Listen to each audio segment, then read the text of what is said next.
Thank you, Mr. Chairman. I would like to have Murkowski Amendment number 5 distributed to the members of the committee. We've been talking. Murkowski number 5. Murkowski 5. We've been talking this morning about drugs for human consumption, but I want to talk about drugs and fish. And I'm sorry that my colleague Senator Franken is not here, because oftentimes when I refer to genetically modified fish, we refer to it as the Frankenfish, and I want to make sure that he takes no personal offense to the labeling. We've discussed it on the floor. He's good with it. I think he actually supports the direction. We'll make sure he doesn't take it personally. That's right. That's right. But this is an important issue before us, and I want to take just a couple of minutes this morning to talk to the committee about where the FDA is in reviewing an application before it. So this is where this committee has jurisdiction, and clearly when we're talking about FDA reauthorization, I want to bring it to members' attention. The FDA is currently reviewing an application to splice genetic material from a Chinook salmon, which is a king salmon, and they splice this genetic material with that of a pout fish and an Atlantic salmon. And the purpose of doing this is to alter the DNA to produce a growth hormone within the fish. Some who use terminology that is perhaps less technical say it's like injecting the fish with an antifreeze so that the fish can continue to grow 12 months of the season, rather than the natural cycle, which is during the cold winter months, the fish slows down, grows at a slower rate. So what you would effectively have is a fish, a genetically altered fish, that is on growth hormones that would be approved by the FDA, because this is the process that is going on right now.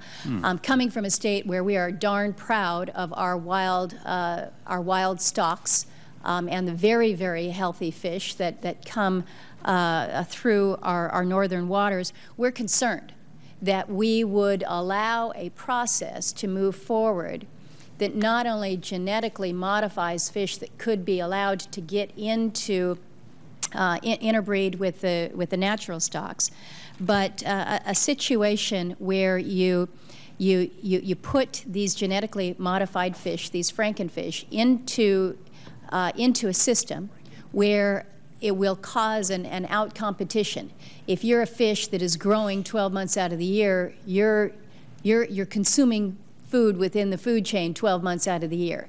The concern is that it could impact the healthy stocks through inbreeding, through transmission of disease, and also just a competition for those food sources there. Now, the company that is advancing this, Aqua Advantage Atlantic salmon eggs, now they would make the argument that that these fish are going to be sterilized. We're going to take care of them, that they cannot reproduce, they cannot breed with the wild stocks, but they acknowledge that up to 5% of these genetically engineered fish could remain fertile, and an escape stock then has that potential to breed with the wild stock. It introduces the potential for hazardous mutation to a very healthy, very hygienic wild stock. And again, the comment about the competition with wild stocks for the food sources.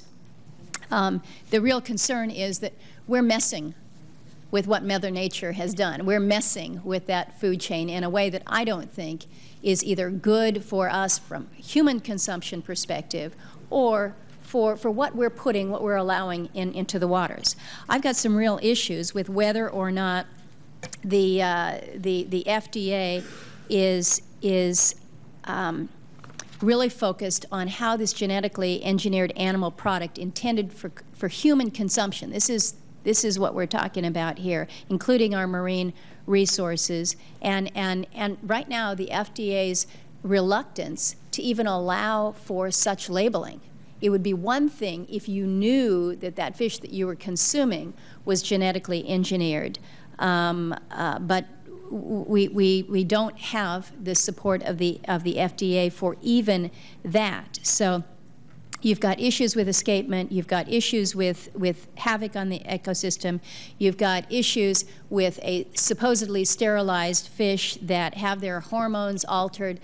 For those of us that are fish lovers, this should cause you concern. And even if you're not a fish lover, it should cause you concern about the potential for the just the chaos that we're injecting into a pretty good system.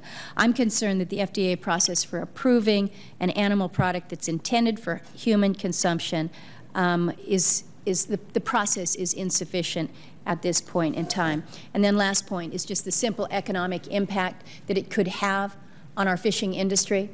If, in fact, you've got a good, strong industry because you've got good, strong, healthy fish, and now all of a sudden you've got disease injected, you've got concern by the consumer about whether or not this is healthy for me and my family, so I'm just not going to eat fish at all.